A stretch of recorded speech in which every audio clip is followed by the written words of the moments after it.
तस्वीरें आ रही हैं, प्रधानमंत्री नरेंद्र मोदी यहां नजर आ रहे हैं और ये तस्वीरें दिखा रहे हैं। प्रधानमंत्री अब से थोड़ी देर में इस ब्रिज को राष्ट्र को समर्पित करेंगे। मोदी जी गए हैं कश्मीर, तो किस तरह से देखते हैं आप उनके इस विजिट को? भारत के वजीर आजम नरेंद्र मोदी कश्मीर में हैं और जालिमों, मोदी छा गया है। इसकी वजह यह है कि तस्वीर हाथ में तिरंगा झंडा लिए, ये बड़ा संदेश भी है। देखिए प्रधानमंत्री का बहुत बड़ा संदेश देते हुए भी वो नजर आ रहे हैं। इसलिए तो मैं प्राइम मिनिस्टर नरेंद्र मोदी जी का फैन हूँ। जिस चीज़ के लिए लोग बड़ा क्रिटिसाइज करते हैं पाकिस्तान में, मुझे कहते हैं कि आप पाकिस्तानी हो के इंडिया के वज़ीर आज़म की बात करते हो। देखिए, मैं आज अपनी सारी ऑडियंस को ये बात बताना चाहता हूँ कि पाकिस्तान के हिस्ट्री आप निकाल के देख लीजिए। जितने भी वज़ीर आज़म आए हैं, किसी की लंदन में प्रॉपर्टी है, किसी की यूरोप में प्रॉपर्टी है। प्रधानमंत्री नरेंद्र मोदी उन्होंने उद्घाटन कर दिया है चुनाव पुल का, और देखिए चेहरे पर खुशी है, एक सुकून वहां पर है। के विजन की तारीफ कर रहे थे और पूरा क्रेडिट उन्हीं को दे रहे थे कि उनके ही नेतृत्व में, उनके ही विजन की वजह से जम्मू कश्मीर की कनेक्टिविटी इतनी बेहतर हो पाई है और कश्मीर पूरी तरह से रेल नेटवर्क से जुड़ पाया है। और इसके लिए प्रधानमंत्री को ही तारीफ सभी कर रहे थे, उन्हें क्रेडिट दे रहे थे। और प्रधानमंत्री यहां नजर आ रहे हैं। नरेंद्र मोदी ने कश्मीर में दुनिया का दी हाईएस्ट चेनाब ब्रिज को इनॉग्रेट कर दिया है। 150 करोड़ से ज्यादा की आबादी का वो वजीर आजम है। क्या उसे प्रोटोकॉल नहीं चाहिए?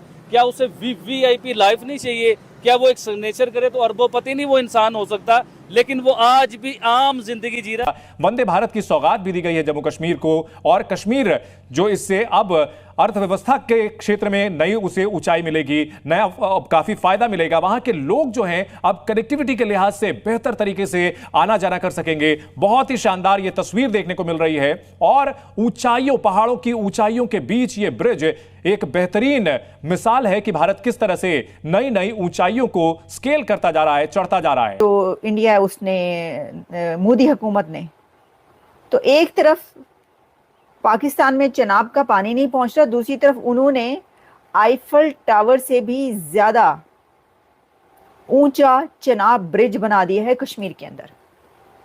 ये सारी कहानी साहिबो, दोस्तों, ये सारी कहानी है। तभी मैंने इसके स्टार्ट में कहा कि जालिमों, मोदी छा गया। इंडिया का सिर्फ एक डिपार्टमेंट की मैं बात करने लगा, उनका आईआईटी, इन सबको मट्टी कर जाता है। वो इतनी बड़ी उसके बीच में पावरफुल टेक्नोलॉजी लेके आए हैं, इतनी बड़ी क्वालिटी लेके आए हैं उसके बीच में कि पाकिस्तान का सब वो मट्टी कर जाता है। हम बात कर रहे थे कि नागरिकों के लिए बहुत ही फायदेमंद है, इकोनॉमी के लिए बहुत फायदेमंद है, लेकिन आप खुद सैन्य बलों से जुड़े हुए रहे हैं। अगर सैन्य बलों के लिहाज से कहा जाए कितना फायदेमंद है ये, क्योंकि भारत, चीन और पाकिस्तान दोहरी चुनौती से जूझ रहा है। ये आबिद भाई, आप कहते हैं कि आप बहुत बड़े फैन नजर आते हैं नरेंद्र मोदी के। जी बिल्कुल ठीक है, इसलिए तो मैं प्राइम मिनिस्टर नरेंद्र मोदी जी का फैन हूँ। जिस चीज़ के लिए लोग बड़ा क्रिटिसाइज करते हैं पाकिस्तान में, मुझे कहते हैं कि आप पाकिस्तानी हो के इंडिया के वज़ीर आज़म की बात करते हो।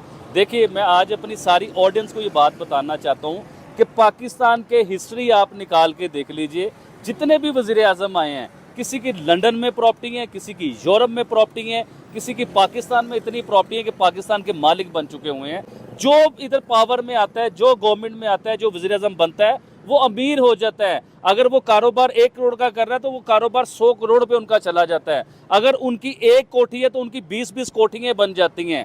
तो इसी तरह ही प्राइम मिनिस्टर नरेंद्र मोदी, देखिए, इंडिया तरक्की क्यों ना करे मैडम? फिर आज मुझसे आप बात करें ना ये वाली कि इंडिया तरक्की क्यों ना करे। उनके प्राइम मिनिस्टर की सिर्फ 3 करोड़ रुपए के सासे उनके जो है ना वो जाहिर हुए कि सिर्फ 3 करोड़ रुपए के उनके सासे हैं। और इनके तो ड्राइवरों के पास 3 करोड़ से ज्यादा के सासे होते हैं। 3 करोड़ से महंगी तो इनके पास गाड़ी होती है मैडम। अभी आप देखिए, प्राइम मिनिस्टर नरेंद्र मोदी, ना उनकी बीवी है, ना उनका बच्चा है, ना उनके बाद कोई उनकी नस्ल चलनी है। आप इस चीज को देखें। हमारे जो वजीर आजम होते हैं ना, तो अपने बाद का पूरा सिलसिला बनाते हैं कि मेरे बाद मेरा बेटा आएगा, मेरे बाद मेरी बेटी आएगी। मोदी साहब के बाद कौन आएगा, मुझे आप बताइए। मोदी साहब का मुझे अपना घर दिखाएं जरा, किस किस्म का उनका घर है। एक सिंपल से एक रूम में रहते हैं। अच्छा, अभी रिसेंटली मैं इंडिया के यहाँ पे आबिद भाई मुझे ये बताएं कि नरेंद्र मोदी से या भारत की तरक्की से आपको क्या फायदा? बड़ी ज़बरदस्त आपने सवाल किया और बड़ा अच्छा इसका जवाब भी है। ये आपने सही कहा। आपके कहने का मकसद ये है कि इंडिया की जो तरक्की है उसमें आपका क्या फ़ायदा है, आप क्या बात कर रहे हो। देखिए मैडम, मेरा रोल है इसके बीच में। आज मैं ये बात करूँगा तो मेरी आवाम में शऊर आएगा ना कि देखिए, एक सिंपल इंसान वज़ीर आज़म है, 150 करोड़ से ज़्यादा की आबादी का वो वज़ीर आज़म है। क्या उसे प्रोटोकॉल नहीं चाहिए? क्या उसे वीवीआईपी लाइफ नहीं चाहिए? क्या वो एक सिग्नेचर करे तो अरबोपति नहीं वो इंसान हो सकता? लेकिन वो आज भी आम जिंदगी जी रहा है। ये तो आप प्राइम मिनिस्टर नरेंद्र मोदी साहब की बात कर रहे हैं। मैडम आप आइए योगी जी के पास, योगी जी की सगी बहन जो सीएम है, पिछले 10 सालों से सीएम है, वो अपने यूपी के जो है ना, वो यूपी भी पाकिस्तान जितना यूपी है उसके सीएम है। उत्तर प्रदेश की अब बात करें, वहाँ के सीएम हमें योगी आदित्यनाथ नजर आते हैं। कह लेंगे जहाँ पर वुमेन एम्पावरमेंट, पॉवर्टी, गुर्बत आपको नजर नहीं आती, 0% नजर आएगी। लेकिन सवाल फिर वही यहाँ पर आता है कि पाकिस्तान में क्या कमी है, जो आप कहते हैं कि आप बहुत बड़े फैन नजर आते हैं नरेंद्र मोदी के, योगी जी के, या कह लें कि भारतीय सरकार उनकी जमहूरियत से बड़ा आपका लेके लुत्फानंदोज होते हैं। चले मैं आज जबरदस्त बात करता हूँ। आज मैं आता हूँ फैमिलीज के ऊपर। आप इमरान खान साहब की फैमिली निकाल के देख लीजिए, उनके बहन और भाई क्या कर रहे हैं। आप प्राइम मिनिस्टर जो है शहबाज शरीफ साहब, इनके भाई बहन, उनके भतीजे भांजे, उन्हें आप निकाल के देख लीजिए। इसी तरह जरदारी साहब की आप फैमिली निकाल के देख लीजिए। इसी तरह इंडिया में आप आ जाएं, जो इस टाइम इंडिया के वजीर आजम है, उनके बहन भाइयों के पास क्या प्रॉपर्टीज हैं और उस वजीर आजम के पास क्या प्रॉपर्टी है। इसी तरह ही आप योगी जी आदित्यनाथ जो हैं, इनकी आप आ जाएं, इनकी तो बहन आज भी जो बड़ी मशहूर थी, जो आपने सुना होगा कि वो फूलों की दुकान चला रही है, लेकिन ऐसा नहीं है। एक छोटा सा जो पठारा टाइप एक दुकान होती है ना, जिसे आप छोटी सी दुकान कहते हैं, चाय की दुकान आप कहते हैं, जिसमें आप बिस्किट वगैरह ऐसी चीजें होती हैं। चाय का ठेला बेसिकली कहते हैं कि जो लगाया जाता है। आज वैसे भी भारत में चाय वाले बड़े फेमस है। आप मुझे ये बताएं, भारत को अपना दुश्मन समझते हैं आप? इंडिया लगता है आपका दुश्मन है पाकिस्तान का? नहीं है दुश्मन हमारा। तो फिर हम उन्हें दुश्मनी क्यों लेके बैठे हुए हैं? क्यों कहते हैं कि वो हमारा सबसे बड़ा दुश्मन है? नहीं, मैं नहीं कहता। आप नहीं कहते वो दुश्मन है? नहीं। आपको लगता है कि भारत दुश्मन है हमारा?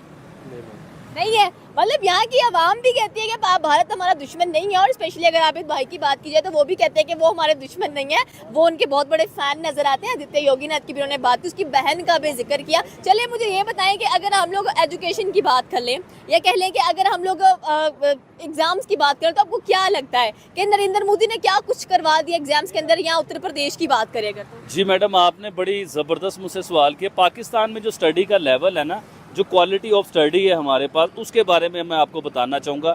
पाकिस्तान का बच्चा मैट्रिक करता है, मैट्रिक के बाद एफए करता है, एफए करने के बाद वो ग्रेजुएशन करता है, या कोई कोर्सेज करता है, या एमबीए करता है, या इंजीनियर्स बनता है। इंडिया का सिर्फ एक डिपार्टमेंट की मैं बात करने लगा, उनका आईआईटी, इन सबको मट्टी कर जाता है। वो इतनी बड़ी उसके बीच में पावरफुल टेक्नोलॉजी लेके आए हैं, इतनी बड़ी क्वालिटी लेके आए हैं उसके बीच में, कि पाकिस्तान का सब वो मट्टी कर जाता है।